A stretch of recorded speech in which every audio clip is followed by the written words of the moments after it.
सही गलत का निर्णय लेने के लिए वो विवेक कहाँ से मिलेगा? तो उसके लिए हमारे शास्त्र कहते हैं, रामचरितमानस में लिखा है, बिन सत्संग विवेक न होई। मतलब ये जो इतने सारे सत्संग के ये बढ़ रहे हैं, लोग इतने ज़्यादा जा रहे हैं, संतों के पास जा रहे हैं, वक्ताओं के पास जा रहे हैं, उसका रीज़न ही यही है।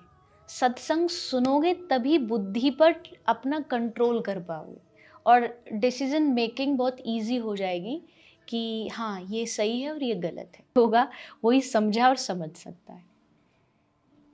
मैम, इंसान जो लाइफ में डिसीजन लेता है, जी। क्या वो पिछले जन्म के अकॉर्डिंग लेता है या फिर? डिसीजन तो नहीं, डिसीजन में पिछले जन्म का कोई लेना देना नहीं है। ओके। जो मिल रहा है उसको, जो उसे अपनी लाइफ में कुछ परेशानियां या अच्छा या सक्सेस, ये कुछ जो है, ये चीज़ें प्रीवियस कर्म के अकॉर्डिंग हो सकती है। लेकिन सबसे अच्छी बात भगवान ने जो दुनिया बना के करी, वो ये करी कि पूरा जो डिसीजन का जो चार्ज है वो हमारे हाथ में दिया है। ना वो इंटरफेयर करेगा भगवान परमात्मा, ना कोई वो किसी को करने देगा। मतलब उन्होंने एक न्यू ब्रेन शरीर हमें दिया, इसके साथ एक चीज़ आती है हमारे साथ, बुद्धि। बुद्धि दी उन्होंने, लेकिन बुद्धि में जब तक आप खुद सोच करके क्या सही और गलत का डिसाइड नहीं करते हो, उसमें भगवान इंटरफेयर नहीं करते हैं। तो डिसीजन 100% हमारे हाथ है, बट अब उसके बाद उसका क्या रिजल्ट होगा वो देना उसके हाथ है। ये बहुत सिंपल सी बात, जैसे एक बच्चा क्लासरूम में क्या लिख रहा है एग्जाम में, वो उसके हाथ में, बट जब मार्क्स देना होगा तो वो टीचर के हाथ में। तो अब हमने पढ़ाई कितनी की है, मतलब हमने अपनी बुद्धि कितनी लगाई है। कहते हैं कि बुद्धि सबके पास है, लेकिन कोई कोई बुद्धि होती है जिसमें बहुत विवेक होता है, बहुत जो मतलब गंभीर होती है, जिसको पता है कि नहीं ये करना गलत है, ये करना सही है। वो विवेक बुद्धि में होना बहुत ज़रूरी है। और वो कहाँ से मिलेगा? बुद्धि सबके पास है, बट अब सही गलत का निर्णय लेने के लिए वो विवेक कहाँ से मिलेगा? तो उसके लिए हमारे शास्त्र कहते हैं, रामचरितमानस में लिखा है, बिन सत्संग विवेक न होई।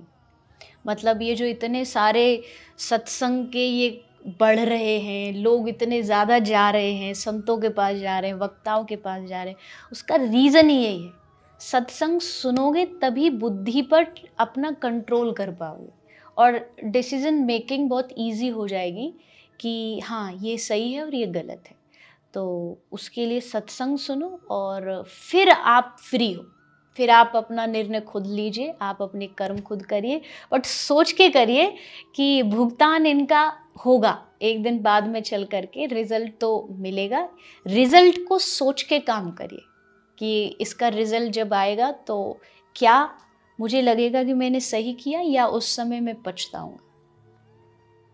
मैंने इसलिए पूछा था मैम, क्योंकि लोग बोलते हैं कि सब कुछ लिखा हुआ है, तो लिखा हुआ हमारा डिसीजन भी लिखा हुआ है। नहीं, बिल्कुल, कौन लोग बोलते हैं सब कुछ लिखा हुआ है? मतलब जितना मैंने सुना है, जी। बोलते हैं कि सब कुछ लिखा हुआ है ऊपर। हमारे साथ कुछ घटना घट जाती है तो बोलते हैं सब लिखा हुआ है भाई, सब लिखा हुआ है। तो उस वे में पूछा कि पिछले जन्म की लिखी हुई चीजें या फिर देखिए, कुछ। इन चीज़ों की परसेंटेज है। ओके। जैसे 3 तरह के कर्म होते हैं, संचित, प्रारब्ध कर्म और क्रियमान कर्म। ओके। संचित कर्म होते हैं हमारे पास लाइफ के, हमारे पास क्रियमान कर्म मतलब प्रेजेंट में जो हम कर रहे हैं, और प्रेजेंट में जो कर रहे हैं वो हमारा रहता है 80%, बाकी सब 10% है। तो आप अगर 10% हमको पिछला मिल भी रहा है, पिछले मिलने से क्या मिलेगा? देखो, पिछले जो हमारे संचित कर्म है, जो लिखा हुआ है, वो जो है उससे हमको इस जन्म की फैमिली मिलेगी, जन्म मिलेगा, परिवार मिलेगा, माँ बाप मिलेंगे, हमें वो एक एक कहते हैं ना, बेसिक चीज़ मिल जाएगी। वो हमें कैसे मिला? भाई, अब मेरा जन्म हुआ एक ऐसे परिवार में जो भक्ति करता ही नहीं, बिल्कुल भी भजन में मन नहीं। एक का जन्म हुआ जो पहले से ही बहुत भक्ति वाले लोग हैं। तो अब ये कैसे जन्म मिला? मैं कहूँ भाई मेरे साथ तो ये तो अन्याय हुआ। ये अन्याय नहीं हुआ, ये मेरे पिछले जन्मों के कर्म के हिसाब से मुझे जन्म मिला। फिर धीरे धीरे जो छोटा बच्चा होता है, क्योंकि छोटा बच्चा तो कोई कर्म करता नहीं है, तो उसको जो मिल रहा है वो उसके पिछले कर्मों से मिल रहा है। जैसे जैसे आपकी बुद्धि प्रबल होती जाती है, मतलब आप समझदार होते जाते हैं, तब आपको पता चलता जाता है कि अब ये करना सही है, ये करना गलत है। फिर आप डिसाइड करते हैं। पिछले जन्म का कुछ परसेंट का आपको मिलेगा, लेकिन करना आपको अभी प्रेजेंट में ही पड़ेगा। तो ये कह के हाथ खड़े कर लेना कि नहीं जो हो रहा है पिछला लिखा हुआ है, ऐसा नहीं। ये चीज़ें फिर आपको ना बहुत सादा भाषा में कहूँ तो आलसी बना देती है। आदमी का काम करने का मन करेगा नहीं, तो जो लिखा होगा मिल जाएगा। इसी वजह से तो जो लिखा होगा कैसे, क्या पता उस लिखे में यही लिखा हो कि तू मेहनत करेगा तो मिलेगा। लेकिन हम उस चीज़ पे गौर नहीं करते, हम बस एकदम ऐसे हो जाते हैं कि सब कुछ ऊपर डाल देते हैं। ऐसा नहीं होना चाहिए। भगवान खुद कह रहे हैं, भगवत गीता पूरी अर्जुन को कृष्ण ने सुनाई इसलिए थी कि बेटा उठ और युद्ध कर, लड़, तेरा काम है, तू क्षत्रिय है, अपने कर्तव्य से, अपने धर्म से भाग मत। तो अपना प्रेजेंट का जो कर्म है उसको ठीक करोगे तो आपका प्रेजेंट भी और आपका भविष्य भी अच्छा रहेगा। कर्म से तकदीर बदल सकती है। कर्म से तकदीर बदल सकती है। हाँ, तकदीर क्या होती है? तकदीर होती है हमारे कर्मों का फल ही तकदीर है। भाग्य, लक, ये जितने भी शब्द हैं ये कर्मों का ही फल है। ये कोई दूसरा हमारे लिए नहीं बनाता। अक्सर जब बच्चे का जन्म होता है भारत में तो छठी पूजी जाती है, 6 दिन का जब वो होता है। और बहुत जगह मान्यता है, स्पेशली हमारे यहाँ तो है, हर रीजन में तो पता नहीं, लेकिन वहाँ ऐसा कहते हैं कि 6वें दिन वो छठी माता आती है और बच्चे का भाग्य लिखती है, उसका आगे का पूरा भविष्य लिखती है। तो अब ये चीज़ हमको सुनते सुनते हमको क्या लगता है कि भाई तकदीर तो लिखी हुई है, भाग्य तो लिखी हुई है, लेकिन भाग्य लिखने वाला कोई और नहीं है। भाग्य लिखने वाले हम खुद होते हैं, कोई और नहीं लिखता है। अगर आप अपना आज के कर्मों को चेंज कर लोगे तो हाँ ज़रूर आपका भविष्य भी बदलेगा, आपके भाग्य भी बदलेंगे।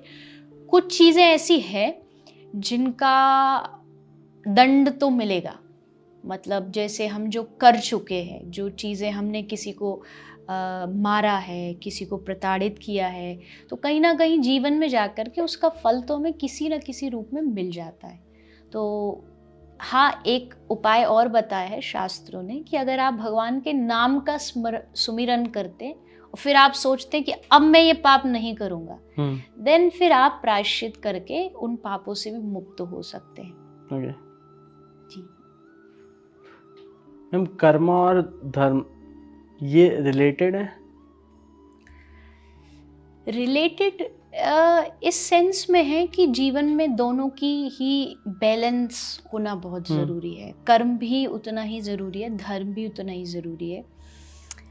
लेकिन वो वाली बात हो जाती है कि जैसे एक आदमी कहीं जाता है, उसको कुछ बीमारी है, कोई शरीर पे कुछ उसको दाद वगैरह कुछ हो रहा है, वो जाता है डॉक्टर से, कहता है दवाई, तो डॉक्टर उसे 2 बोतल देता है, एक एक्सटर्नल यूज़ और एक पीने के लिए। और पढ़ा लिखा है नहीं तो एक्सचेंज कर लेता है, जो अंदर वाली दवाई है उसको बाहर लगा रहा है और बाहर वाली दवाई को पी रहा है, तो क्या होगा? रिएक्शन होगा।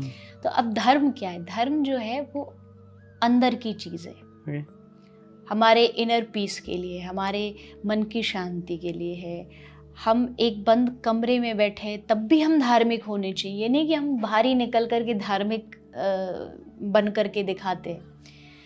तो अब ये क्या है कि हमने इसको उल्टा कर लिया, हमने धर्म को बना दिया दिखावे की वस्तु। देखो हम बाहर जाते हैं, हम मंदिर जाते हैं, हम बड़े धार्मिक हैं, हम ऐसे हैं, हम वैसे हैं, लेकिन धर्म जो है वो भीतर की चीज़ है। तो जब आप अंदर से धार्मिक होते हो, धर्म जब आपके भीतर होता है तो वो आपके कर्म में भी झलकता है। आप धार्मिक होंगे तो आपके कर्म भी धार्मिक बन जाएंगे। मतलब आप कर्म कर रहे हैं लेकिन आपको पता है अगर ये कर्म करने से किसी को नुकसान हो रहा है, भले मैं बिजनेस कर रहा हूँ पर मुझे पता है कि इस काम से किसी को नुकसान है, और फिर भी अगर आप करे जा रहे हो उस चीज़ को, तो इसका मतलब आप धार्मिक नहीं हो। धर्म आपके हृदय में बैठा नहीं है। धर्म जब बैठ जाएगा तब आपका कर्म भी अपने आप सुधर जाता है। कर्म इस दुनिया में बहुत लोग करते हैं लेकिन कुछ गलत कर्म भी चूज़ करते हैं, गलत रास्ता भी अपनाते हैं कि भाई चोरी कर रहे हैं या कुछ ऐसा बिजनेस कर रहे हैं जिससे नुकसान है लोग को। तो अगर उस कर्म को बदलना है तो पहले अपने भीतर धर्म लाइए। जब आप भीतर से धार्मिक होते हैं ऑटोमेटिकली आपकी सारी चीज़ों में धर्म आ जाता है, इन्वॉल्व हो जाता है। धर्म का मतलब कोई एक ही चीज़ नहीं है कि आप एक जगह बैठ कर के कुछ कर रहे हो वही धर्म होगा। धर्म का मतलब होता है अवेयरनेस। आपको पता होना चाहिए कि मैं इस काम को करने में अवेयर हूँ, मुझे पता है कि इसका फल भी पता है, इसका प्रेजेंट भी पता है और इसका फ्यूचर भी पता है। तो जब तक आप अवेयर नहीं होगे तब तक आप धार्मिक नहीं होगे। धर्म क्या करता है? हम मंदिरों में जा रहे हैं, हम सत्संगों में जा रहे हैं, वो इसलिए कि वो हमको अवेयर किया जा रहा है वहाँ पे। आज के टाइम में आदमी की सबसे बड़ी कमी यही है कि अवेयरनेस की कमी है। जी तो रहा है बट उसे ये नहीं पता कि क्यों जी रहा हूँ। उसे अपनी लाइफ का मोटो नहीं पता, वो कमा भी रहा है तो भी उसको नहीं पता, वो जी क्यों रहा है उसे वो भी नहीं पता। इसी चीज से खुश भी नहीं रहते वो। खुश भी नहीं है। एक बहुत सुंदर लाइन मैंने कहीं पढ़ी थी कि हर आदमी यहाँ दुखी है सुखी रहने के लिए, परेशान हो रहा है कि सुखी हो जाऊं और आज को अपने सुख को मतलब बलि चढ़ा करके खुद दुखी हुआ पड़ा है, किस लिए? सुखी हो जाऊं। मतलब किस लिए? जो चीज़ आपको आज भी मिल सकती है, एक